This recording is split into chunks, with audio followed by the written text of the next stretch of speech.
Assalamualaikum warahmatullahi wabarakatuh. Watwi anna Buddha, jadikan perjalanan jauh itu menjadi dekat. Panjenengan sekarang saya ajak mikir lagi. Enak mana bepergian siang atau malam? Enak masuk bis malam, turu langsung tutup.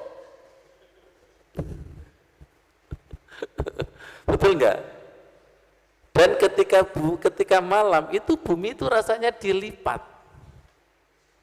Makanya Isra Mi'raj malam, nuzulul Quran malam, dibukanya pintu langit malam. Nah kita malam sering qiyamul lail, tahajudnya apa tahanyutnya?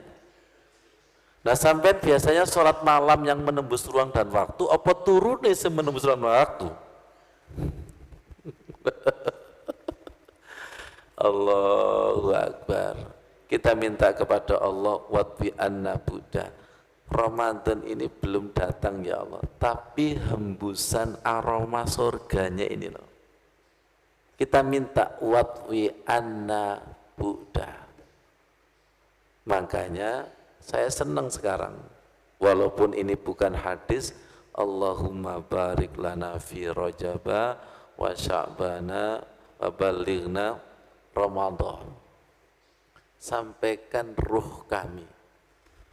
Ini kalau secara tekstual kan sampaikan umur kami nanti ketemu Ramadan. Kurang cepat itu Mas Rudi. Minta yang cepat apa yang pelan? Hah? Kalau Mas Rudi minta cepat, ojo lali. Enak mana? Land sama pesawat. Sampean pasti milih pesawat, tapi bayari zakati sedekah itu loh. Karena sedekah itu mampu menembus ruang dan waktu. Mana buktinya Pak Ghafur? Sedekah itu mampu menembus ruang dan waktu. Termasuk amal jariah 3, amal yang tidak putus, sodakotin jariah. Ini walaupun fisiknya mati, tapi amalnya tembus. Jadi jariah itu mampu menembus satu dunia ke alam barzah sampai ke akhirat. Wong namanya jariah. Ilmu yang manfaat itu juga mampu menembus ruang dan waktu. Nah, bentar, ini kayak awalnya bingung sampean. Contoh, bukunya para ulama, Pak Nurikan, Pak Parman, bukunya para ulama itu penulisnya itu ada di Timur Tengah. Tiba-tiba nyampe kepada kita, itu kan sudah menembus lautan dan menembus gunung. Betul enggak? Itu tandanya ilmu itu mampu menembus ruang dan waktu. Semakin dikaji oleh hamba Allah, semakin hidup. Paham ya? Bahwa ilmu nafi itu mampu menembus ruang dan waktu. Kemudian waladun soleh yada'ulah, anak soleh yang mendoakan itu juga mampu menembus ruang dan waktu. Padahal yang didoakan ini kan sudah mati, tapi kok bisa tembus? Karena ada doa yang soleh. Berarti doa itu ada dua, ada doa yang soleh, ada doa yang tidak soleh. Maksudnya doa soleh itu tembus, tapi kalau doanya sekedar doa tidak tembus. 3 amal ini kita sebut menembus ruang dan waktu. Buktinya yang amal ini sudah mati tapi hakikatnya hidup. Bisa dipahami? Bisa. Ketika kita mengamalkan sebuah ilmunya para nabi, ya, para nabi, kemudian para ulama, kita ini kan tidak pernah ketemu secara fisik, tapi ketemu secara ilmu nafi.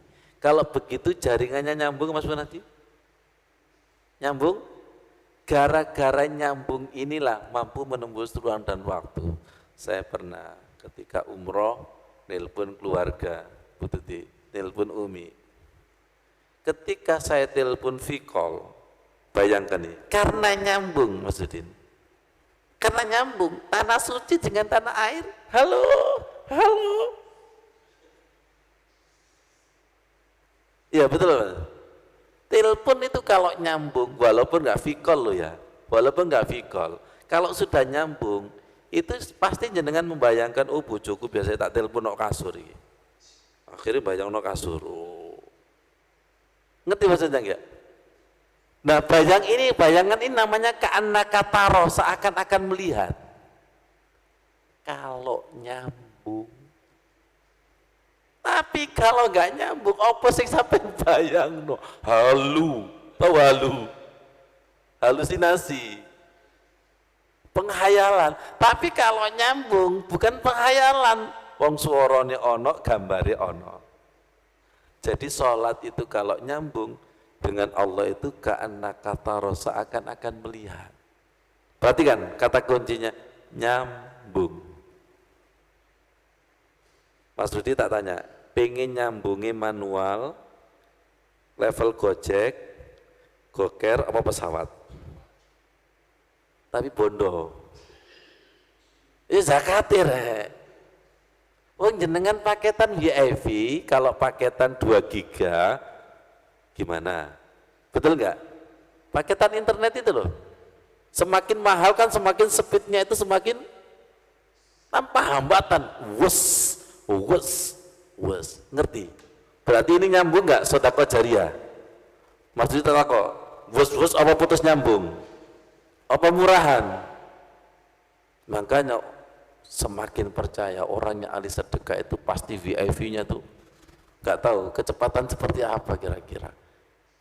Pak Nurul kan kira-kira Abu Bakar itu loh, kemudian Abdurrahman bin Auf yang ahli sedekah itu kira-kira kecepatannya seperti berapa ya? Ngerti maksudnya? Kecepatannya itu seperti berapa? Loh gitu loh Pak Gofur, dibandingkan dengan yang jual beli ayat itu. Jual beli ayat, lihat saya, jual beli ayat, maaf, yang terdakwa itu biasanya dipegang berapa? 5M. Gara-gara itu akhirnya dipegang KPK.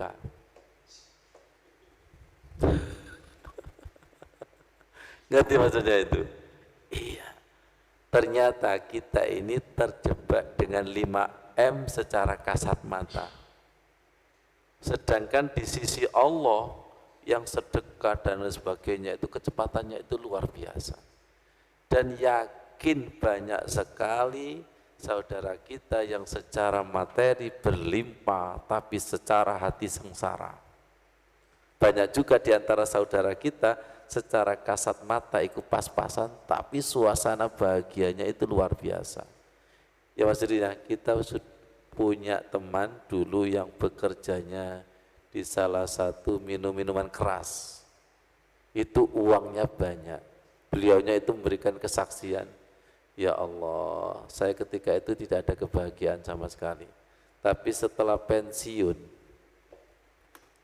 uang saya itu kadang pas-pasan Ustaz, tapi bahagianya kok melebihi. Siapa yang memegangnya muqallib itu? Jadi belum tentu bergelimang materi kemudian diimbangi dengan kebahagiaan. Itu belum tentu. Panjenengan pernah enggak di hotel tapi rasanya gubuk? Pernah enggak di gubuk itu rasanya hotel? Pernah. Bersama kekasih itu nasi putih ambek ikan asin rasanya restoran itu. Tapi kalau makan di restoran tapi kalau dikejar-kejar KPK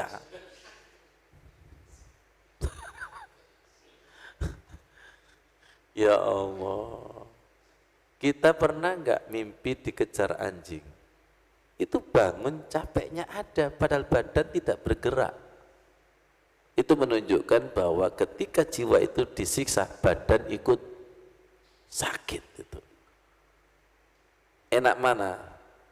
Ditampar pipi sama ditampar hati? Oh ditampar pipi nggak terasa, apa mana ditampar hati?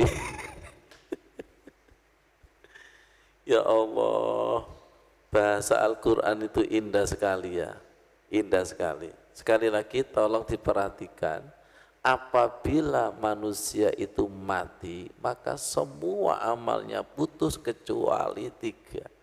Tiga amal ini mampu menembus ruang dan waktu.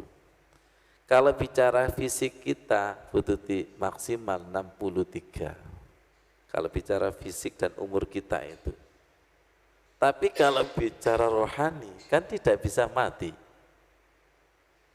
Tidak bisa mati. Kalau kita disadarkan Allah, pasti kita harus memperbanyak tiga amal ini mati-matian. Kenapa saya bilang mati-matian? Umur pasti terputus dan badan ini pasti mati. Tapi ini tidak bisa mati. Makanya saya sangat semangat menyampaikan ilmu. Ulama-ulama itu pasti semangat menyampaikan ilmu karena investasi kematian, bukan investasi yang harta melimpah tadi. Harta melimpah, tapi kalau digunakan di jalan Allah, investasi hakiki. Semoga bermanfaat. Wassalamualaikum warahmatullahi wabarakatuh.